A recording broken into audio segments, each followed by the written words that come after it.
Aspectos do fenômeno do cangaço no Nordeste brasileiro. Conclusão: Maria Cristina Russi da Mata Machado, licenciada em História pela Pontifícia Universidade Católica de São Paulo, é a autora deste trabalho que examina os múltiplos aspectos do fenômeno do cangaço no Nordeste brasileiro. Ao longo desta análise, Machado mergulhou nas intricadas camadas históricas e sociais que deram origem e sustentaram o cangaço, oferecendo uma visão profunda e esclarecedora sobre esse fenômeno peculiar da história brasileira. Sua dedicação à pesquisa e seu comprometimento com a compreensão completa do cangaço transparecem em cada página deste trabalho, explorando desde as raízes históricas do cangaço até suas manifestações culturais e impactos na sociedade nordestina. O trabalho de Maria Cristina Russi da Mata Machado oferece uma contribuição valiosa para o entendimento desse fenômeno complexo. Sua abordagem meticulosa e sua análise crítica proporcionam aos leitores uma perspectiva aprofundada e informada sobre o cangaço. Concluindo, o trabalho de Maria Cristina Russi da Mata Machado não apenas destaca sua competência acadêmica, mas também reforça a importância de explorar a riqueza histórica e cultural do Nordeste brasileiro. A dedicação e o rigor demonstrados neste estudo oferecem um valioso acréscimo ao corpo de conhecimento existente sobre o cangaço, deixando uma marca duradoura no campo da história regional brasileira. Fim do cangaço. A decadência do cangaço é fruto de mudanças que se operaram no plano nacional e regional. Em termos globais, é fundamental levar em consideração as mudanças de ordem política, econômica e social.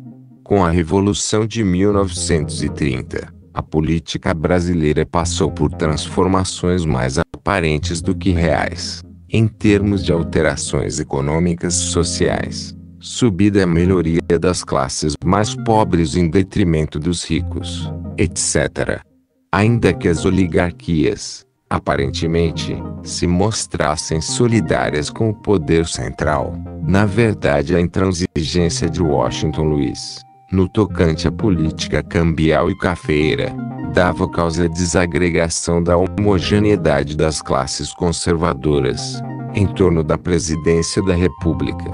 Não obstante, quando se apresentou o problema sucessório, as mais expressivas unidades representantes do poder econômico se manifestaram através de documentos públicos, solidárias com o candidato do Catete. Não apenas as associações rurais, mas também os grêmios, as entidades etc., que aglutinavam as novas forças produtivas emergentes na esfera industrial, Confederação Nacional da Indústria, etc., formalmente, acolheram o nome indicado por Washington Luiz. À primeira vista, parecer-nos-á chocante o fato das associações de classe, associações representativas de classes produtoras, no plano da lavoura, do comércio ou da indústria, através de manifestos, desde logo, externarem solidariedade ao governo de Washington Luiz e ao seu candidato paulista Júlio Prestes, representante da oligarquia de São Paulo.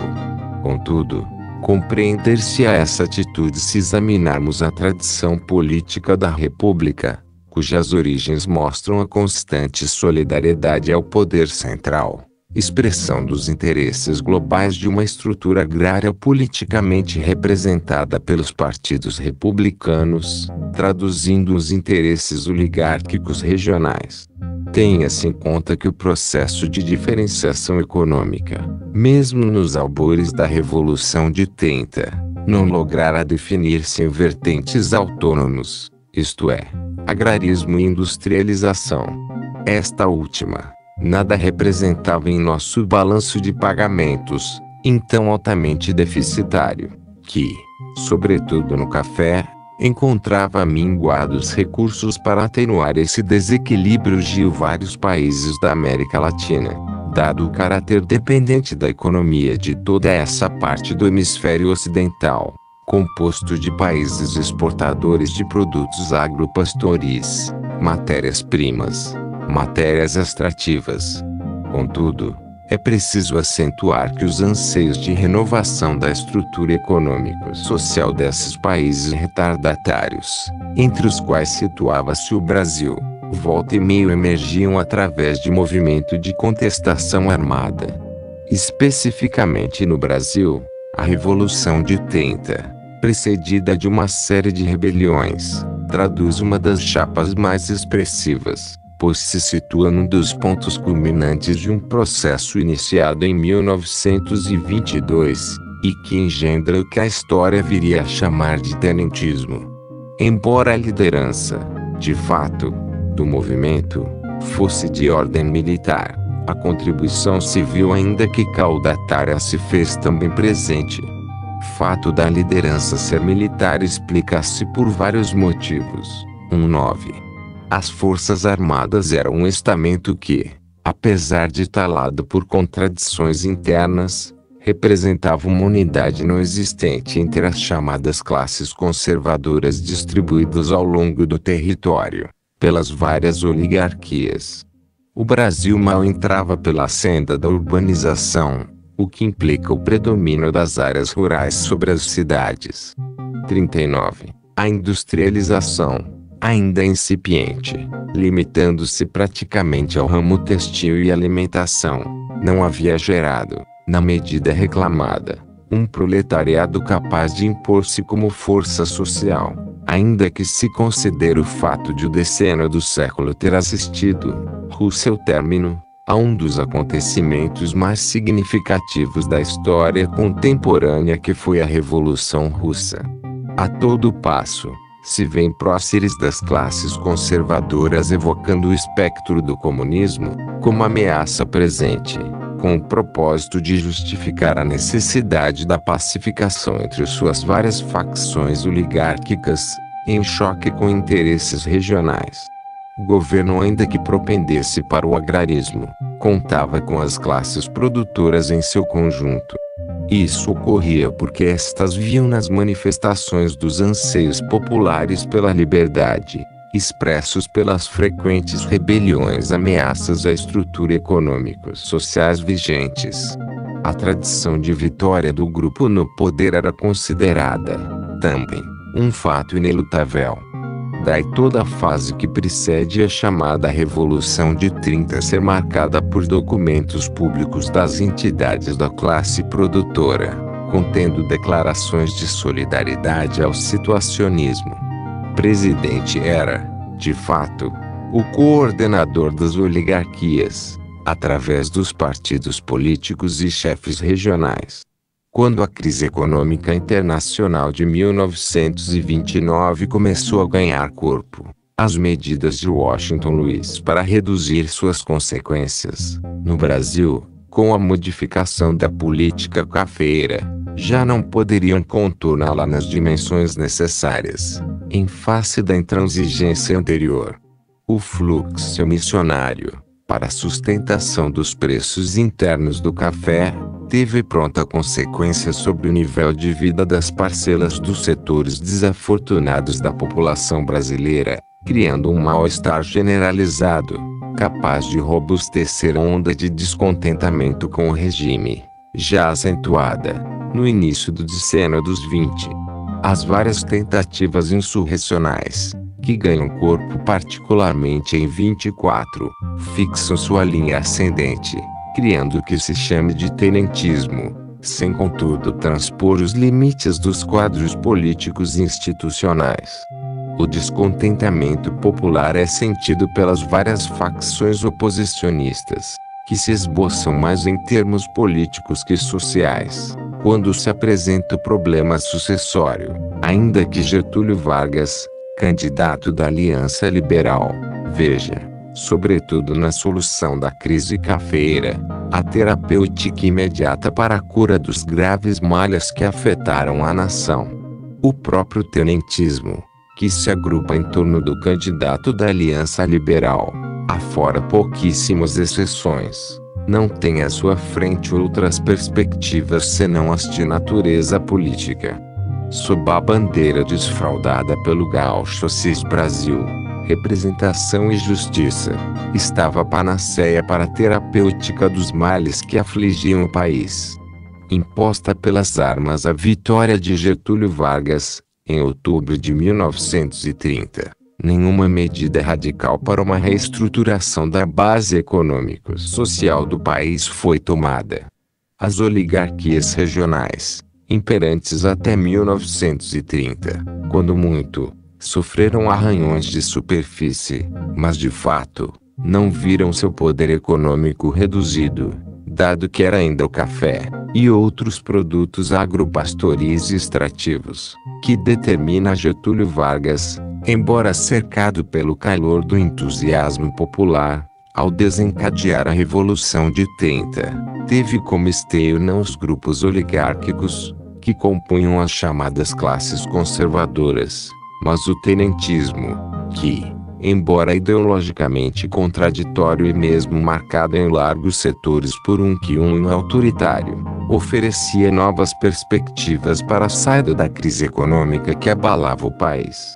Sob a pressão do tenentismo, os próceres civis da Revolução de 30 são obrigados, na primeira fase do movimento, a aceitar algumas medidas de natureza social e econômica, Código de Minas, Ministério do Trabalho, etc., mas que não feriram, sequer superficialmente, a estrutura econômica do Brasil, assentada sobre a grande propriedade rural. A inspiração, que traduzia os anseios do povo, era configurada pela bandeira do tenentismo. Vão 70% de nossa exportação. Todas as medidas empreendidas pelo governo provisório de Getúlio Vargas, todas as promessas imbuídas de idealismo das alas mais progressistas do tenentismo, não passaram de vãos acenos que se chocavam com a realidade irredutível de uma estrutura agrária, determinante da política econômico-financeira. A crise cafeeira promoveu o deslocamento de capitais excedentes para a área industrial, ainda que não chegando a modificar-lhe a fisionomia preponderante, onde pesavam, como índices básicos, a indústria têxtil e a da alimentação. A Revolução de 30, tendo como motivo também esse fator, crise cafeeira, acelerou o processo de urbanização, impondo ao chamado governo provisório, entre outras medidas, a criação do Ministério do Trabalho, que constituiu para aqueles tempos uma singularidade. A crise cafeeira, consequente a uma crise internacional, dá origem à transferência de capitais para a área industrial, estimulando-lhe o crescimento, ainda que em medida pouco relevante. A chamada Intentona de 1935, promovida pela Aliança Nacional Libertadora e que agrupava um suposto tenentismo de esquerda e a pequena burguesia radical, é outra etapa, ainda que com veleidades esquerdistas, no itinerário que levaria Getúlio Vargas ao golpe de Estado de 1937, instaurando o Estado Novo. O Estado Novo, a um só tempo, pretende destruir os grupos oligárquicos resistentes e o radicalismo esquerdizante, de que fez parte o próprio Partido Comunista do Brasil. O golpe de Estado, de 1937, arma Getúlio e seus seguidores dos instrumentos institucionais de caráter autoritário, para uma reformulação política estrutural do Estado brasileiro. A Constituição outorgada, que se baseia em princípios fascistas, já vigentes em alguns estados europeus, Itália, Alemanha, Polônia, Portugal, suprimiu as liberdades democráticas e impôs ao sindicalismo um sistema corporativo, conferindo ao chefe de Estado poderes ditatoriais. Por meio desses institutos, Getúlio designa representantes seus, interventores e instrumentos, para a execução de reformas que dotam o Estado brasileiro de um arcabouço centralizador. Considerações finais. Na verdade, erigido ao poder, o grupamento, que se chamou Aliança Liberal, circunscreveu suas reformas aos limites de natureza política, não atacando nenhum dos problemas que poderiam, efetivamente, constituir alicerce de um Estado representativo de forças sociais em ascensão, capaz de propiciar condições para um real desenvolvimento das forças produtivas nacionais. Mesmo dentro dessas limitações, as oligarquias sobreviventes, encabeçadas pela mais poderosa delas, a de São Paulo, tentaram jugular ameaças potenciais que as camadas menos afortunadas e a classe média abrigavam. A Revolução de 32 pode constituir um marco mais significativo, no sentido da contenção de um processo desencadeado, ainda que no plano puramente das promessas. Reuniu-se a Assembleia Nacional Constituinte em 15 de novembro de 1933, mas não resolveu nenhuma das contradições, tanto assim que foi desembocar no golpe de Estado de 37. O problema da terra não foi objeto de preocupação. Fez-se a Constituição, com reformas políticas superficiais, voto secreto etc., mas não foram enfrentados problemas básicos. É importante analisarmos até que ponto as modificações políticas, ocorridas no âmbito geral, vão influir no plano regional. A Revolução de 1930 provocou desajustes nas fazendas dos senhores rurais, base das oligarquias regionais. As perseguições políticas continuaram, e os donos das terras sentiram-se inseguros e desanimados com o craque de 29. Os produtos nacionais tiveram seus preços reduzidos no mercado internacional. Não se julgue, por isso, que houve uma ruptura completa e definitiva entre a burguesia e o latifúndio. A velha aliança anteriormente existente fazia-se agora sob uma nova fórmula, numa inversão de papéis, que estava por baixo passa para cima. O conluio continua 2. Até 1930, as oligarquias dominavam e o Estado aceitava, na medida em que interessava a ele, os votos dos municípios. Em 1930, ainda com Washington Luiz na presidência, os coronéis estavam do seu lado. Os revolucionários da Aliança Liberal tiveram a maioria dos chefes contra eles.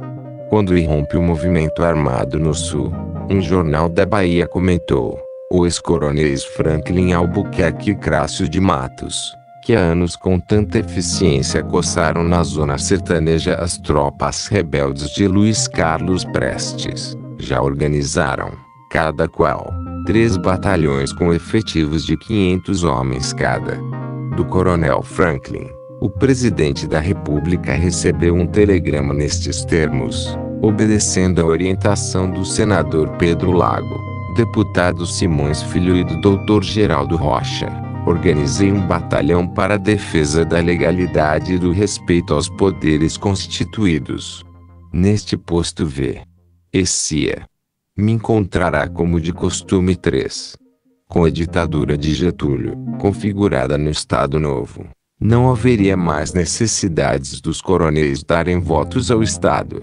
Com a centralização do poder, em mãos do ditador, com a supressão das assembleias legislativas, com a supressão de toda a representatividade direta do povo, eleições, os famigerados currais, que eram nutridos pelo coronelismo, perderam sua razão de existência, levando, consequentemente, os chefes políticos sertanejos a uma posição de subalternidade, quando não do desaparecimento puro e simples. Além disso, o governo federal, sustentado pelas Forças Armadas, concentra em suas mãos as decisões e o comando dos estados, não dá poder aos senhores rurais, ao contrário, penetra em suas fazendas afrontando-os, não precisa mais deles. As armas não tinham sido depostas, e, por todo o Nordeste os ânimos ainda acendidos, eram desarmados os coronéis. A medida generalizou-se. Na Bahia, o próprio chefe de polícia comanda a ação a diferentes municípios do interior, detém coronéis, submete-os a interrogatórios, vareja-lhes as fazendas, arrecada-lhes as armas. 4. As oligarquias regionais, que em outubro de 1930 já haviam recebido alguns golpes, a partir de 1937 são feridas mais profundamente. É verdade que, amparadas ainda nas velhas estruturas praticamente incólumes, sobretudo no tocante à propriedade da terra, não desaparecem, mas em larga parte se renovam através de outros representantes. No domínio político, o Estado Novo, se não elimina, reduz consideravelmente os meios de que dispunham as velhas oligarquias no tocante às forças militares locais. As polícias locais, a mando dos oligarcas, bandos armados, provisórios Rio Grande do Sul, passam ao controle do exército e este agora passa a mandar em toda a extensão territorial do país. Praticamente as forças armadas, polícia, milícia etc., ante as ordens das oligarquias regionais, ficam subordinadas ao poder central. O ideal centralizador do Estado Novo se expressa na brusca diminuição, na busca da eliminação das veleidades da autonomia dos grupos oligárquicos, que dispunham até mesmo de forças militares regionais. O federalismo, esteio das constituições anteriores e instrumento nas mãos das pligarquias, sofre significativas limitações. Com as modificações ocorridas em termos nacionais e regionais, provocando abalo no comportamento do coronel, com as transformações que se operam em termos de política, no campo e, ainda, a maior influência exercida pelo poder central no sertão, o cangaço teve de sofrer, forçosamente, um retrocesso que o levou mais tarde ao seu término. Aqui jaz Virgulino Ferreira da Silva Lampião, o último cangaceiro. Uma legenda de morte que o vento varreu e espalhou no vazio da caatinga, no nada da vida, na contingência do tempo e na passagem da história por uma das pedreiras das margens do velho São Francisco V. Uma legenda escrita por um soldado com a ponta do dedo sobre a terra que cobriu os restos mortais, já quase apodrecidos, de Lampião, lá mesmo na Grota dos Angicos onde ele foi morto. Na simplicidade do gesto e numa frase que representou a homenagem do soldado sertanejo ao rei do cangaço, a expressão, último cangaceiro, era a manifestação de uma previsão que iria se tornar realidade. Morto o Lampião, morria o cangaço. A morte de Lampião foi a causa imediata do fim do cangaço. Existiram contudo outras causas, imediatas ou remotas. Lourenço Filho, em seu livro O Juazeiro do Padre Cícero, de 1926, fala dos remédios para terminar o cangaço e cita: estão, no entanto, aos olhos de todos, os remédios. Eles se resumem, numa palavra, em maior liberdade política aos escravizados dos estados do norte, em distribuição de justiça e educação, ao povo dos sertões. 6. Que motivos teriam determinado o fim do movimento cangaceirista? Vários fatores devem ter contribuído para a extinção do fenômeno. Seria conveniente analisarmos, agora, alguns deles que ajudaram a encerrar o movimento. Na sua fase final, com as mudanças já se operando, o cangaço declina, a partir de 1930. É provável que as principais expressões desse declínio tenham sido: 1. Entrada do elemento feminino. Muito embora a entrada da mulher no cangaço tenha contribuído para provocar maior aproximação entre o cangaceiro e a sociedade sertaneja, a verdade é que tal mudança foi a expressão de um certo enfraquecimento nos propósitos originários do homem revoltado. Antes de 1930, Lampião negou-se, sistematicamente, a aceitar participação do elemento feminino naquela vida nômade. Quem vive nesta vida não pode pensar em casa. nem ter mulher 7. Lampião pensava assim em Pernambuco, mas já modificava sua opinião na Bahia e não só se deixou acompanhar por Maria Bonita, como permitiu que seus cabras procurassem companheiras para segui-los no cangaço. Incorporar a mulher ao bando revelava visão diferente contra a injustiça. A Revolução de 30 deu-lhe a confiança para ingressar na sociedade, certo de que não haveria mais injustiças. Com o enfraquecimento das oligarquias, é provável que Lampião intuísse e acreditasse numa forma mais calma e mais segura de vida depois da Revolução de 1930.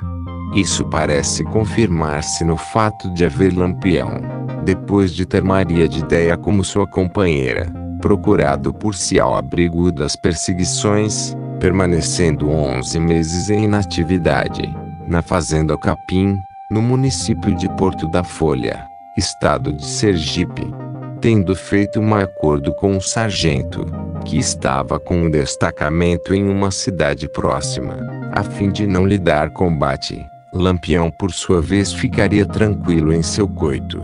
8. Esta paz selada pelo cangaceiro mostra seu desinteresse em ataques, disputas etc.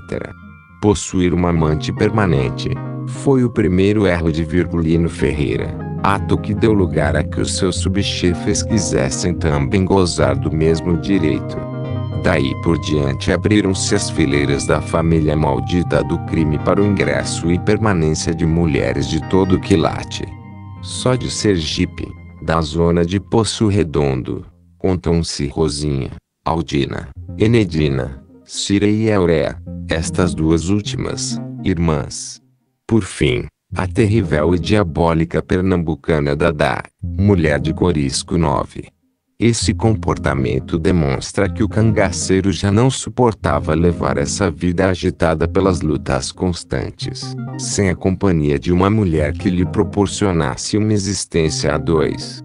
E, no momento em que a mulher é aceita no cangaço, esse homem passa a cautelar-se um pouco mais, não se atirando afoitamente às lutas, como ocorreria nos anos que antecederam sua chegada à Bahia.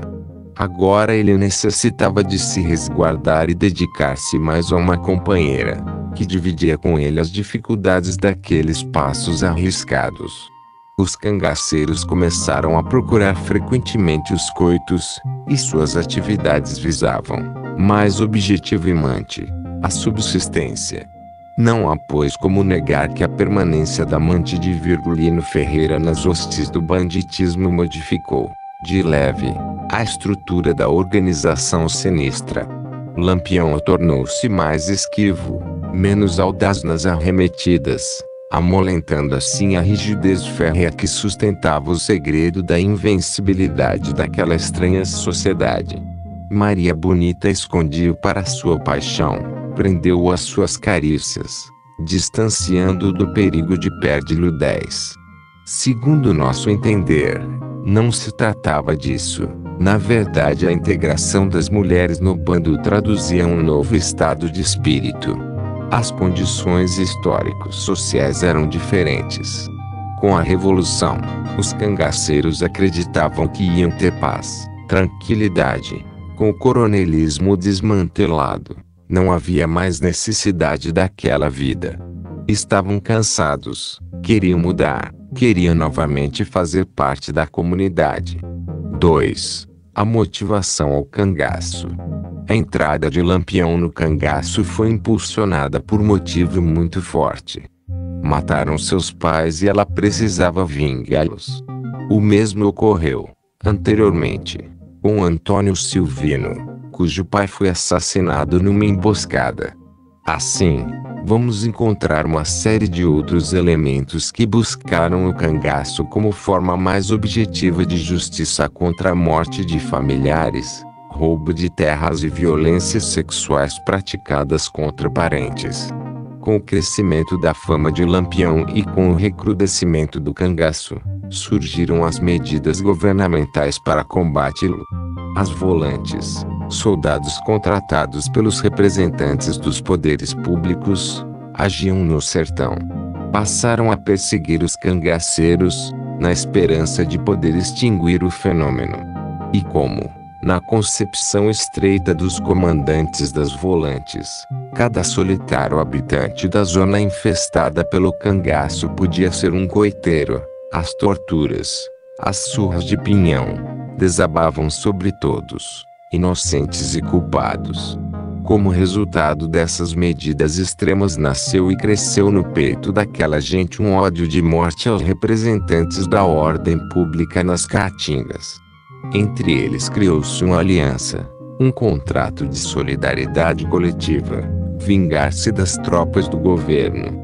E se vingaram aliando seus bandidos, muitos por dinheiro, outros pelo medo de morrer se os delatassem e quase todos pela desforra das surras e dos espancamentos que os homens da lei, frustrados na sua missão, lhes aplicavam ferozmente. Os infelizes que a nossa volante interrogava naquele momento, foram chicoteados para dizer o que sabiam e o que ignoravam. A verdade é que, nada de positivo ou de proveitoso nos veio das confissões extorquidas pelo argumento físico das cacetadas. A participação das volantes, na luta pelo extermínio dos cangaceiros, provocou, sem dúvida, situação das mais angustiantes para o sertanejo. Todos eram suspeitos e nenhum merecia confiança porque, comumente, entre eles estava um vigia, um delator, um informante, alugado ou não, para inteirar aos bandidos de todos os passos das forças que os perseguiam. 12.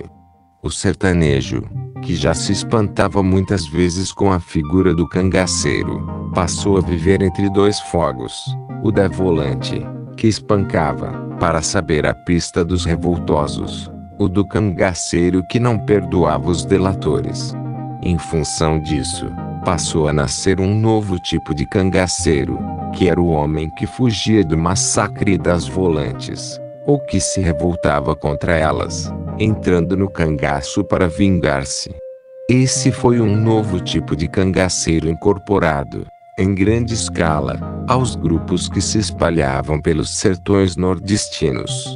O cangaço crescia nesse outro tipo de revolta, mas o novo cangaceiro incorporado ao movimento não possui as mesmas motivações que determinaram o aparecimento de Lampião, Antônio Silvino, Labareda, Saracura e outros. Um outro fator, determinante do aparecimento de novos cangaceiros, foi a fama acolhida por Lampião nos sertões. O povo, de um modo geral, via, no homem do cangaço, um forte que esbanjava dinheiro e que ditava ordens. Criou-se o fascínio, e essa era uma razão suficientemente forte para a entrada de novos elementos nesta vida. Lampião tem muita ideia, sua vida está segura, atirar nele é bobagem, a bala bate e não fura. Rifle de Lampião, na verdade um tesouro, o cano é todo de prata, a coronha é de ouro. Ninguém pega Lampião que ele tem muita mandinga, se invulta em toda parte, quanto mais lá na caatinga. Lampião é rapaz moço, pode ter 21 ali ou ter cartucheira de prata, um rifle americano. Lampião é um rico, tem dinheiro com fartura, no enga onde passa dá esmola e faz figura. A mulher de Lampião danada pra luxar, perfume de toda casta tem dentro do seu borná. A mulher de Lampião é faceira e é bonita, e cada cacho de cabelo tem 5 lenços de fita. A mulher de Lampião teve 2 lampiãozinho, sendo um macho e um fêmea, todos 2 engraçadinho. Adeus, adeus, minha mãe me dê a sua benção, vou acenar minha vida no grupo de Lampião.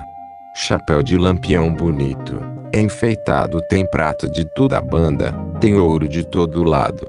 No lugar por onde passa o bando de virgulino, sacristão lá na igreja vai logo bater no sino. Rifle de Lampião dá 100 tiros num minuto, já tem feito muita gente lá no sertão botar luto. Lampião é mandingueiro, tem muita ideia guardada, atravessa o S. Francisco sem canoa e sem jangada.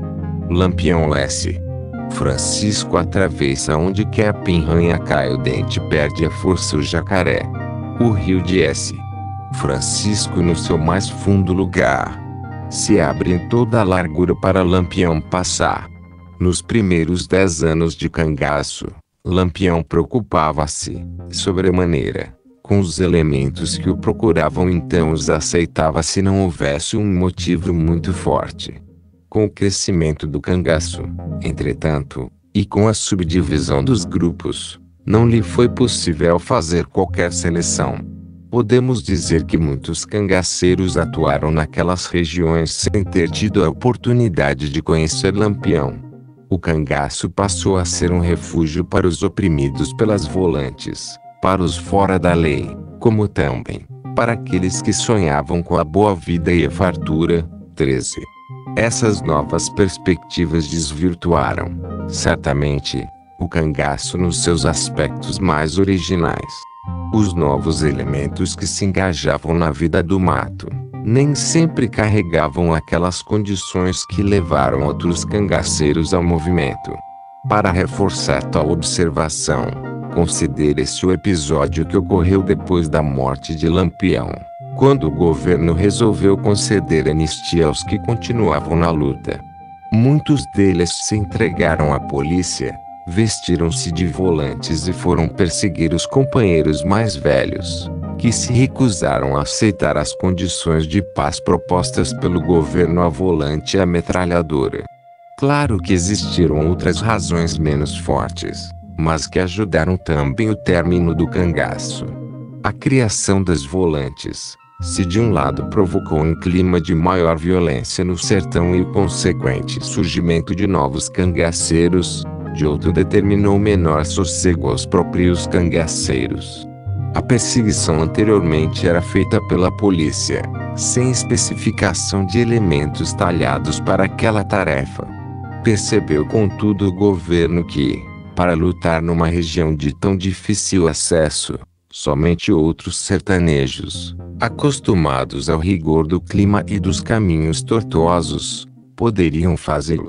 A polícia nunca teve rastejadores, mas a volante os possuía. A polícia nunca teve coragem de penetrar numa região como o raso da Catarina, mas os elementos da volante chegavam a fazê-lo. Enfim, os homens das volantes eram, na realidade, cangaceiros vestidos com farda e tendo, ao seu lado, a lei. Paralelamente, o governo conseguiu engajar, nas fileiras das volantes, alguns escoiteiros do cangaço, homens que estavam acostumados a lidar com os grupos de Lampião. Esses coiteiros foram ficando revoltados e foram pegando em armas e foram virando macaco e perseguindo com as forças. E isso veio sendo o fracasso dos grupos. Quer dizer que todos os coiteiros que conheciam todos os sistemas dos cangaceiros, como nós era, nossos pontos, tudo aquilo eles sabiam. Quando foi no tempo que eles entravam nas volantes para perseguir junto com as volantes, já sabiam todo o sistema dos cangaceiros. Se não fosse assim, não acabava nunca, nem com exército, nem com esquadra de aviadores. Eles nunca davam fim nisso. Quem terminou o grupo e todo o fracasso dos cangaceiros foi os paisanos, os contratados que eram coiteiros, que se contratavam e botaram para perseguir a gente, porque todos os costumes do cangaceiros eles conheciam. Foi quem acabou com o grupo, foi isso. Não foi a polícia, não. Nem foi a aviação. Nem foi o exército. Não foi nada, porque eles não iam naqueles mundos que ia o cangaceiro. Naquelas montanhas, naquelas serras, passar sede, no espinho. Eles não iam nisso não. Porque que ia mesmo nestas coisas era o contratado, que era o mesmo que cangaceiros. Os cangaceiros não procuraram equipar-se com melhor armamento. Eles conheciam a metralhadora, conforme afirma hoje José Ribeiro, vulgo Zé Sereno, mas não gostavam de usá-la, porque seu peso representava um problema. Outros cangaceiros remanescentes garantem, contudo, que Lampião já havia feito uma encomenda, e que os grupos iriam receber essa arma mais moderna. Tudo leva a crer, no entanto, que os fornecedores de armas não estavam em condições de atender a esse tipo de encomenda. A metralhadora foi, em verdade, um peso favorável aos homens da Volante. Eles a usavam em grande escala, notadamente nos 3 anos que antecederam a morte de Lampião. E foi a ação de metralhadoras que determinou o fim de Virgulino Ferreira e de mais 10 cangaceiros na Grota de Angicos. Com Lampião, o fim. O cangaço morreu com Lampião, talvez porque ele representava a última grande liderança, autêntica em suas origens, desse movimento. 17. Mas antes de Lampião ser morto, o cangaço já estava sofrendo certos reveses. O próprio cangaceiro já não encontrava mais decisivas motivações para continuar naquela vida e chegou a pensar, nos derradeiros meses antes de sua morte, conforme a fiança ex-cangaceira Sila, em largar tudo e viajar para o estado do Mato Grosso. Alguns remanescentes do movimento afirmam hoje que Lampião mostrara-se muitas vezes apático e testemunharam expressões de descontentamento que terminavam com frases como estas: "Vou deixar uns quilos de ouro para garantir o futuro de minha filha e vou me danar por esse mundo afora." Os remanescentes do cangaço recusam-se, sistematicamente, até hoje, a indicar os verdadeiros homens que forneciam as armas para o cangaço. "Nós não cospe em prato que comeu", afirmou Zé Sereno, para justificar seu silêncio em relação ao problema. Sabe-se, contudo, que existiam vários fornecedores, alguns fazendeiros, e certos oficiais residentes em Sergipe. Há uma diferença, como já foi visto, entre a primeira fase do cangaço e a segunda. Na primeira fase, o indivíduo ultrajado deveria vingar-se e isto aconteceu com Lampião, que depois se torna chefe do movimento. Os rapazes que se salvaram após o cerco de Angicos, procuraram logo se entregar, uma vez que lhes fora prometida anistia pelo presidente Getúlio Vargas. A verdade é que, no dia da morte de Lampião, na Grota de Angicos, foi encontrado no seu bornal perto de 11 quilos de ouro. As circunstâncias em que ele foi morto levam-nos a acreditar que agiu com displicência. Zé Sereno afirma que o convidou várias vezes a sair daquele buraco, verdadeira armadilha contra sua segurança. Corisco, conforme depoimento de Dadá, também não concordava com a permanência do grupo em Angicos. Lampião passou por milhares de coisas piores e não morreu. A Volante que matou Lampião não era valente. Ele morreu porque naquele dia era capaz de morrer até de uma queda, de um espirro. No lugar que ele estava só tinha entrada, não tinha saída, porque na única saída estavam os macacos. Mesmo assim 23 cangaceiros ainda conseguiram escapar sem morrer nessa brecha. Agora que o capitão foi teimoso naquele dia, foi mesmo. Aquela não era lugar para ficar. 18. Angicos é um pequeno afluente do rio São Francisco. Forma em certo trecho de uma de suas margens, depois de uma subida penosa e arriscada, uma gruta estocada de pedras e rodeada de alastrados de xique-xique. Escancara-se a gruta, como uma gargante, para acolher o visitante e o retém prisioneiro entre as suas paredes com uma única saída. O destino governa os vivos, pois só a força da fatalidade justifica a teimosia de Lampião em consentir ser engolido pela fúria de Angicos, uma bastilha que a natureza construiu cavada entre as pedras e sem nenhuma condição estratégica para os que nela fossem encurralados. Mas todos ali eram seus amigos, dizia ele. E o estrategista de tantas façanhas no coração árido das caatingas, o guerrilheiro insuperável na movimentação dos seus homens através dos sertões confundindo e endoidecendo as forças do governo, tinha de morrer em Angicos como um cangaceiro novato imprudente e simplório. Quem conhecia a tática de Lampião, a sua eterna desconfiança, o instinto adivinhatório que o fazia ribar, de sopetão, dos coitos, quando as volantes sorrateiramente se aproximavam, ainda hoje queda-se intrigado, dada a facilidade com que se deixou ficar em Angicos, desprevenido, quase indefeso na sua displicência, e no seu abandono. Debalde foram as advertências de Corisco e Angelo Roque, na tarde de 27 de julho de 1938, ao se despedirem dele para dormir em outro esconderijo mais seguro. Isso aqui não merece confiança, diziam eles. E às 5 horas da manhã, ouvindo o tiroteio, tiveram estas palavras: aquele é o lampião que tá se ardendo, queira Deus que desta vez escape. 19. O mito que rodeava a pessoa de Lampião de ter o corpo fechado pela força milagrosa das rezas fortes, das medalhas bentas pelo padre Cícero do Juazeiro, dos breves e outras crendices nascidos do beatismo sertanejo, o definiam na lenda popular como um homem invulnerável em quem as balas batiam e, inofensivas, caiam no chão 20. E qual o comportamento dos sobreviventes? Balão que estava no local afirma hoje: foi horrível. Ninguém queria aceitar a morte do capitão. Alguém chegou e falou assim: ele morreu mesmo. Aí foi um desespero danado. As mulheres choramingavam, os homens faziam cara forte pro modo de não chorar, também. Mas parecia que o mundo tinha se acabado para todos nós. Parecia que era o fim, nós acreditava que era. Ninguém tinha mais disposição pro modo de não fazer nada. Encostemos perto num pé de pau e fomos curtir nosso desgosto e fazer nossas orações pra alma do finado. Agora não adiantava mais. O homem já tinha ido e nós precisava ver o que era de nós daí pra frente. 21. Ali em Angicos, terminaria como de fato terminou a história de 20 anos de crimes do famoso cego pernambucano que do 19.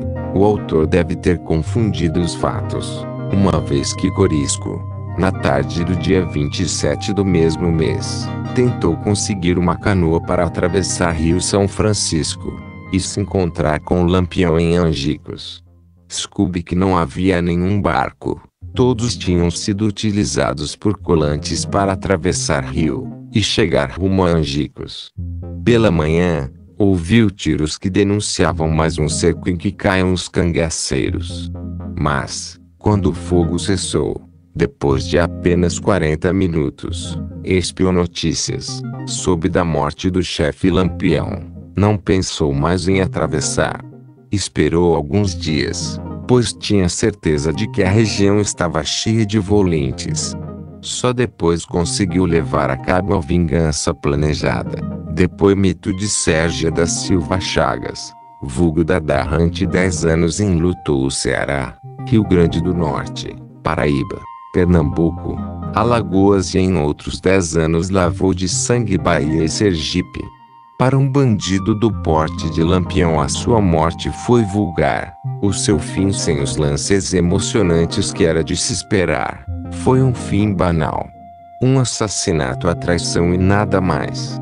Se o tivessem abatido de armas nas mãos numa luta aberta em 2 campos reais, se o tivessem pegado num combate igual, hoje o capítulo dessa história talvez fosse escrito de modo diferente. Mas a traição lhe negou o direito de morrer brigando, de morrer falando pela boca do seu mosquetão, de morrer como viveu, de armas nas mãos e dedo no gatilho. 22. Corisco tentou apanhar o bastão, empunhar a nova liderança do cangaço. Mas lhe faltaram as condições inatas que sobraram sempre em Lampião. Com a morte do chefe cangaceiro, o movimento perde sua força. A força de um líder que, apesar de cansado e querendo deixar a luta, continuou, talvez por sentir a impossibilidade de se refugiar em algum lugar de qualquer estado.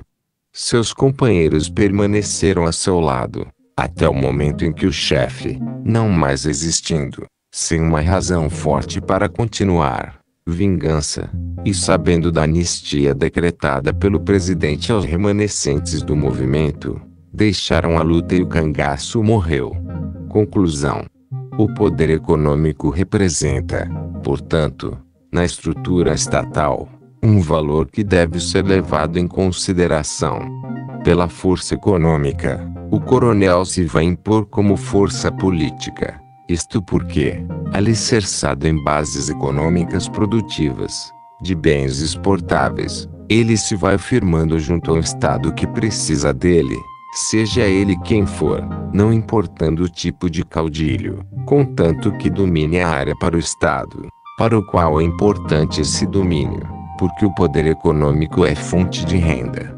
Nas crises econômicas eles recebem ajuda do poder público, como recompensa pela legião de eleitores sempre a ela subordinada. Esses eleitores são escudo do coronel no seu relacionamento com a situação. O coronel, dono de terra e de outros bens de produção, vai controlar o povo que vive na região. Vá dos senhores de terra, que representavam fonte de renda para a metrópole. Estado sempre lhe delega poderes, e o coronel fica vinculado pelos bens materiais.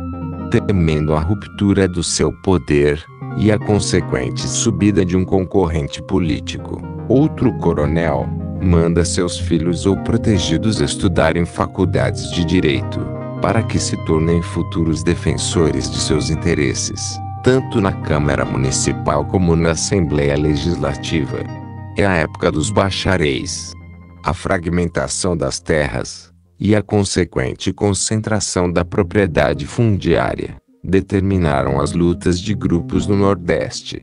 Coronel, baseado na estrutura econômico-social, era violento, e usava a violência porque do seu lado estava a força do Estado, e ninguém se atreveria a enfrentá-lo, não sofreria represálias.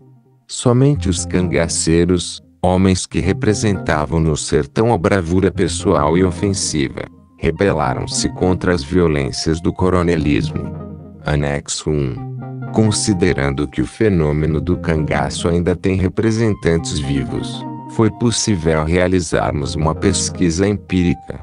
Os dados foram coletados em 6 estados: Paraíba, Pernambuco, Bahia, Sergipe, Alagoas e Ceará. Critério da seleção da amostra, bastante simples e limitado, não levou em consideração a proporção do seu universo.